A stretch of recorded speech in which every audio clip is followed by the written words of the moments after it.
और air France 447 अचानक ATC के रडार से गायब हो गया।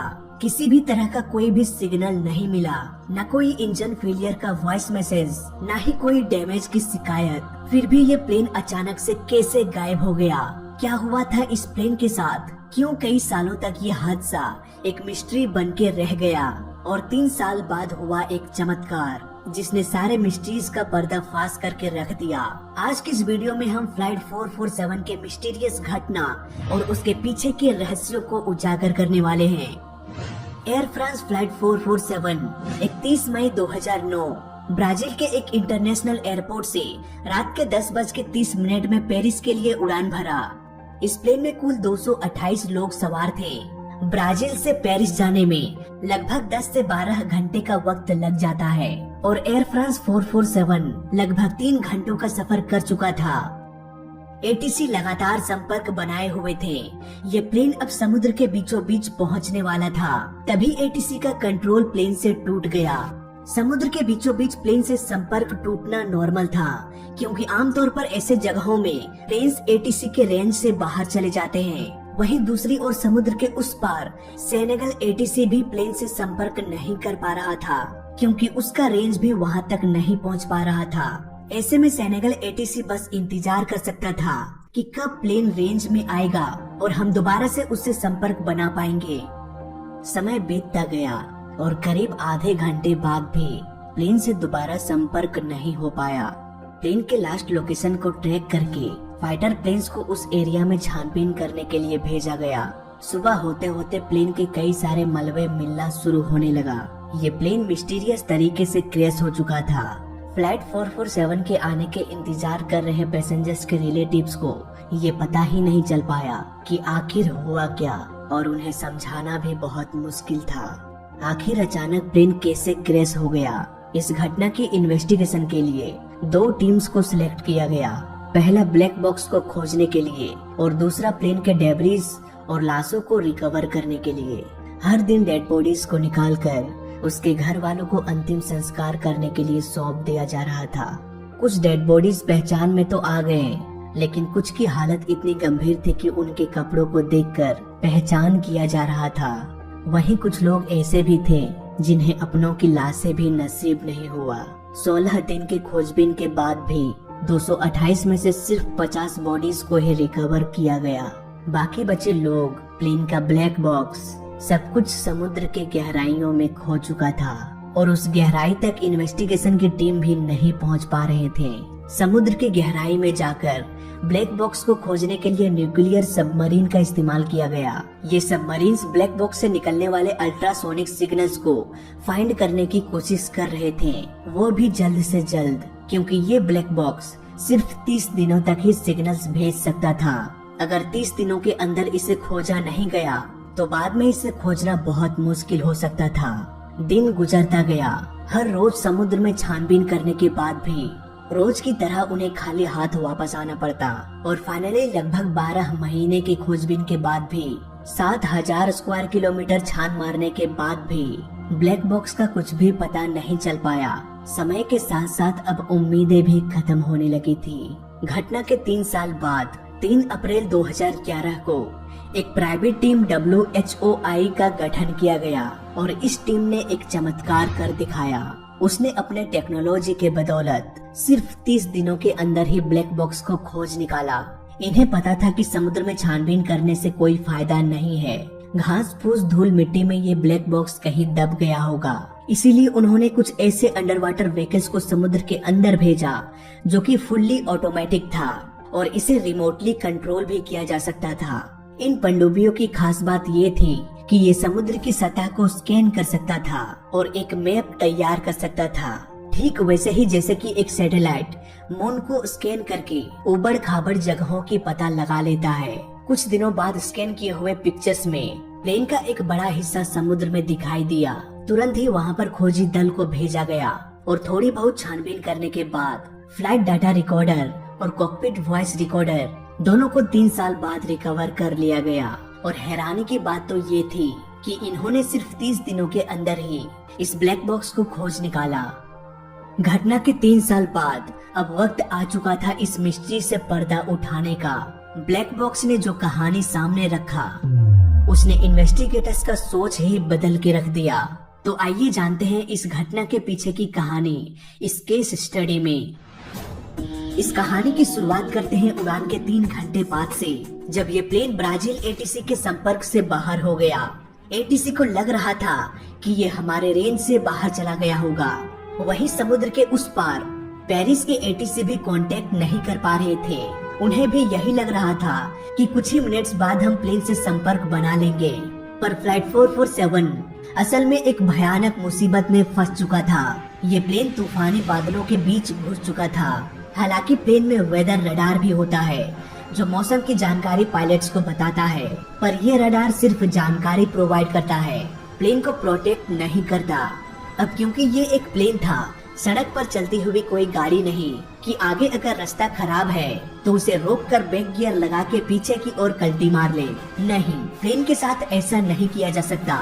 अगर ये एक बार तूफानी बादलों में घुस जाए तो किसी भी तरह से प्लेन को उसका सामना करना ही पड़ेगा। बात करें वेदर रडार की तो ये पहले ही इन्फॉर्म कर देता है तूफान में मौजूद वाटर ड्रॉप्स को डिटेक्ट करके, और पायलट को डिस्प्ले में दिखा देता है कि आगे मौसम खराब है। लेकिन यहाँ पर सवाल ये आता है कि पायलट को तूफान के बारे में कितनी देर पहले पता चलता है? आखिर इस वेदर रडार का रेंज क्या होता है? यहाँ पर एक सिंपल से एग्जांपल से आपको समझाने की कोशिश करता हूँ। दोस्तों, एक प्लेन तूफान को कितनी दूरी तक देख सकता है ये डिपेंड करता है एंटीना के पावर पर और धरती के गोलाकार आकार पर। सपोज ये हमारी धरती है और ये है आपका प्लेन। अगर आप प्लेन के नोज को ऊपर की ओर पॉइंट करते हैं तो हो सकता है ऊपर आपको तारे दिख जाएं या फिर कोई एलियन दिख जाए। होने को तो कुछ भी हो सकता है। अगर आप थोड़ा नीचे पॉइंट करते हैं तो हो सकता है आपको इंटरनेशनल स्पेस स्टेशन दिख जाए। अगर थोड़ा और नीचे करेंगे तो हो सकता है आपको सैटेलाइट्स दिख जाएं। लेकिन अगर आप अर्थ के कर्वेचर पर नजर डालेंगे तो यहाँ पर आपको मैक्सिमम रेंज मिलेगा, और जैसे जैसे नीचे की ओर पॉइंट करते जाएंगे वैसे वैसे रेंज कम होता जाएगा। बेशक फ्लाइट 447 के पायलट्स को पहले ही पता लग गया होगा कि वे बादलों के अंदर प्रवेश करने वाले हैं, पर उस वक्त कोई चारा भी नहीं बचता जब चारों तरफ सिर्फ बादल ही बादल हो। फ्लाइट 447 अब बादलों के बीच प्रवेश कर चुका था और बादलों में होता है ढेर सारा पानी जो कि -40 डिग्री के टेम्परेचर पर आसानी से फ्रीज हो सकता है। अब तक तो प्लेन में सब कुछ ठीक था, सिर्फ एटीसी से संपर्क टूटा था, पर उसकी अभी जरूरत भी नहीं थी। कुछ मिनट्स बादलों के बीच में उड़ान भरने के बाद अजीब सी आवाजें सुनाई देने लगी। ये आवाजें बर्फ के टकराने की थी। इस प्लेन को लगभग 10 घंटे का उड़ान भरना था, इसीलिए प्लेन में 3 पायलट्स मौजूद थे। प्लेन का सबसे एक्सपीरियंस कैप्टन 3 घंटे ऑलरेडी प्लेन उड़ा चुका था और इसीलिए वो रेस्ट करने के लिए चले गए। अब प्लेन का कंट्रोल को पायलट के हाथों में था, जिसका एक्सपीरियंस दोनों पायलट से कम था। रात का समय, फिर तूफान, फिर बर्फ के टकराने की आवाजें, इन सारी घटनाओं से को पायलट पैनिक होने लगा था। पर डरने की बात अब तक भी नहीं थी, क्योंकि जब तक ऑटो पायलट अच्छे से काम कर रहा है तब तक ये ऑटो पायलट प्लेन को अच्छे से तूफानों के बीच से भी उड़ा सकता है। रही बात बर्फ की, तो उसका कोई भी इलाज नहीं था। ये बर्फ के टुकड़े अब प्लेन के पिटोट ट्यूब यानी कि उन सेंसर्स को फ्रीज करने लगा था जो ऑटो पायलट को इम्पोर्टेंट जानकारी देता है, जैसे कि कितनी तेजी से हवाएं चल रही है, एंगल ऑफ अटैक क्या है, प्लेन के नोज का पोजीशन सही है या नहीं, प्लेन का एल्टीट्यूड क्या है। ये सारे के सारे सेंसर्स फ्रीज होने लगे थे, जिसकी वजह से प्लेन में भले ही 2 या 3 ऑटो पायलट हो, पर इन्हें भी जानकारी सेंसर से ही मिलता है। ऑटो पायलट्स के पास खुद की आंखें नहीं होती, ये इन सेंसर्स की मदद से ही अपने इन्वायरमेंट को जज कर पाते हैं, और अगर इन सेंसर्स में कोई खराबी आ जाए तो ऑटो पायलट अंधा हो जाएगा, यानी कि वो काम करना बंद कर देगा। और ठीक ऐसा ही फ्लाइट 447 के साथ हुआ।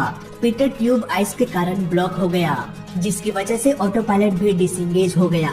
अब तक ऑटो पायलट की वजह से ही प्लेन स्टेबल कंडीशन में उड़ रहा था, पर अचानक इसके डिसएंगेज हो जाने के कारण ये प्लेन लेफ्ट की ओर रोल करने लगा। को पायलट तुरंत ही प्लेन को मैनुअल कंट्रोल में ले लिया और प्लेन को सीधा करने के लिए साइड स्टिक को राइट की ओर मोड़ दिया। अब ये प्लेन कभी लेफ्ट की ओर रोल हो रहा था तो कभी राइट की ओर, और को पायलट प्लेन के रोलिंग को स्टेबल करने में लगा हुआ था। करीब 3-4 मिनट्स तक ऐसा ही चलता रहा। इसके बाद को पायलट ने एक बहुत बड़ी गलती कर दिया। उन्होंने साइड स्टिक को पीछे की ओर खींच दिया, जिसके कारण प्लेन का नोज ऊपर होने लगा और प्लेन का एल्टीट्यूड लगातार तेजी से बढ़ने लगा। जब भी प्लेन का एल्टीट्यूड बढ़ाना होता है तब ऑलमोस्ट 2000 से 3000 पर मिनट की स्पीड से प्लेन को ऊपर ले जाना होता है, लेकिन फ्लाइट 447 7000 फीट पर मिनट की स्पीड से ऊपर जा रहा था, वो भी तूफानी बादलों से होते हुए। प्लेन का एंगल ऑफ अटैक बढ़कर 30 डिग्री हो चुका था और ये खतरे की पहली घंटी थी। एंगल ऑफ अटैक बढ़ने से यानी कि प्लेन के नोज के ऊपर होने की वजह से विंग्स में लिफ्ट मिलना बंद हो गया और तेज हवाओं के टकराने से प्लेन में ड्रैग भी बढ़ने लगा, जो प्लेन की स्पीड को स्लो करने की कोशिश करने लगा। को पायलट पहले से ही कंफ्यूज था और काली अंधेरी तूफानी रात में प्लेन का एल्टीट्यूड, प्लेन का स्पीड, प्लेन का ऑटो पायलट, प्लेन में बर्फ की टकराने की आवाजें, इन घटनाओं के कारण को पायलट पहले से ही डरा हुआ था और फिर से एक मुसीबत सामने आ गया और ये था स्टॉल अलार्म। दोस्तों, जब प्लेन का नोज अधिक ऊपर चला जाता है तो हवाएं तेजी से प्लेन में टकराने लगती है और प्लेन को लिफ्ट मिलना बंद हो जाता है। इसी कंडीशन को कहा जाता है पॉजिटिव स्टॉल। ठीक इसके विपरीत अगर प्लेन का नोज जरूरत से अधिक नीचे चला जाता है तो इस कंडीशन को कहा जाता है नेगेटिव स्टॉल। फ्लाइट 447 अब स्टॉल कंडीशन में जा चुका था। वो पायलट ने कहा कि अब प्लेन मेरे कंट्रोल में नहीं है। अब दूसरे पायलट ने प्लेन को अपने कंट्रोल में ले लिया और यहाँ पर उन्होंने एक सही डिसीजन लिया। उन्होंने प्लेन के नोज को डाउन करने के लिए अपने साइड स्टिक को डाउन करने लगा, लेकिन को पायलट अब भी प्लेन के साइड स्टिक को पीछे की ओर खींच रहा था, जबकि दूसरा पायलट साइड स्टिक को आगे की ओर मूव कर रहा था। दोनों ही पायलट्स अपोजिट डायरेक्शन में फोर्स लगा रहे थे। अब प्लेन का कंप्यूटर भी कंफ्यूज हो गया कि सुने तो आखिर किसकी बात सुने, पायलट या फिर को पायलट। यहाँ पर अलग अलग कमांड होने की वजह से पायलट के द्वारा लिए जा रहे सही डिसीजन को कैंसिल कर दे रहा था। पायलट अब प्लेन के नोज को डाउन भी नहीं कर पा रहे थे, जिसकी वजह से लगातार प्लेन के स्पीड में कमी होने लगी और को पायलट तो अब भी साइड स्टिक को पीछे की ओर खींच के रखा था। अब ना तो पायलट और ना ही को पायलट प्लेन को कंट्रोल कर पा रहे थे। प्लेन का स्पीड लगातार कम होने से और लिफ्ट ना मिलने से ये एक पत्थर की तरह नीचे गिरने लगा। अब यहाँ पर एंट्री हुआ कैप्टन का, जो कि इस प्लेन में सबसे एक्सपीरियंस पायलट थे, पर अफसोस उनका एंट्री बहुत लेट हुआ। उन्होंने देखा कि स्टॉल अलार्म कभी ऑफ हो रहा था तो कभी ऑन हो रहा था। दरअसल ऐसा इसीलिए क्योंकि कभी कभी प्लेन का सेंसर ऑन हो रहा था और ऑन होते ही ये बताने की कोशिश करता कि प्लेन स्टॉल कंडीशन में जा चुका है, लेकिन फिर बर्फीले तूफान उस सेंसर को ब्लॉक कर दे रहा था और दोबारा से स्टॉल वार्निंग अलार्म बंद हो जा रहा था। कैप्टन के पास पहली चुनौती थी नोज को डाउन करना, तभी प्लेन को बचाया जा सकता था। अब प्लेन का नोज और बढ़ के 40 डिग्री हो चुका था। कैप्टन के आने के बाद को पायलट को ये एहसास हुआ कि वो साइड स्टिक को पीछे खींच के रखा था और इसी कारण से अब तक प्रॉब्लम्स क्रिएट हो रहा था, पर गलती का एहसास होते होते बहुत देर हो चुका था। प्लेन का स्पीड अब बेहद धीमा हो गया। ये प्लेन अब फ्लाई नहीं कर रहा था और न ही ग्लाइड कर रहा था। ये एक पत्थर की तरह बेजान होके नीचे गिर रहा था। ये अलार्म मौत की आखिरी घंटी थी। Ground proximity warning alarm. ये अलार्म तब बजता है जब प्लेन जमीन के बहुत अधिक नीचे आ जाता है। ये अलार्म बताता है कि प्लेन को ऊपर ले जाओ, नहीं तो ये जमीन से टकरा जाएगा। पर फ्लाइट 447 के पायलट्स चाहकर भी कुछ भी नहीं कर सकते थे सिवाय मौत का इंतजार करने का। लग रहा था जैसे 228 लोगों को किसी पत्थर में कैद करके 38,000 फीट से नीचे समुद्र की ओर फेंक दिया गया हो। कुछ ही सेकंड्स बाद ये प्लेन समुद्र से टकरा गया और बस एक पल में सब कुछ खत्म हो गया। इस प्लेन क्रैश ने कई सारे घरों के जलते हुए दिए को बुझा दिया। वहीं पायलट्स को एक नई सीख दे गया कि कैसे सामना किया जाता है ऐसे कंडीशन में, ऐसे तूफानी बादलों में। आइए इसे भी समझ लेते हैं। दोस्तों, ऑटो पायलट की आंखें नहीं होती, ये सेंसर्स की मदद से अपने एनवायरनमेंट को जांच करके प्लेन को कंट्रोल करता है।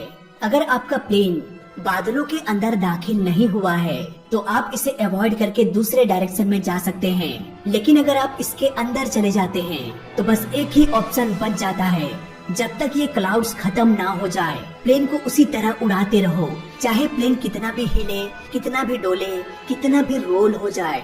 इन सब चीजों की परवाह ना करते हुए आपको सिर्फ एक ही काम करना है, प्लेन को सिर्फ स्टेबल करने की कोशिश करें, न कि डायरेक्शन को बदलने की, क्योंकि ये नेचर इन हवाओं की मदद से प्लेन्स फ्लाई करते हैं। आप इनके खिलाफ नहीं जा सकते, बस उसकी मदद से फ्लाई कर सकते हैं।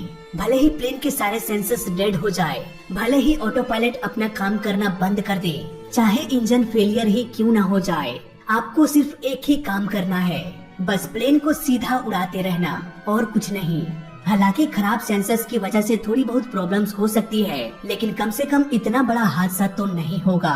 फ्लाइट 447 के पायलट ने सबसे बड़ी गलती ये किया कि उन्होंने साइड स्टिक को पीछे की ओर खींच लिया।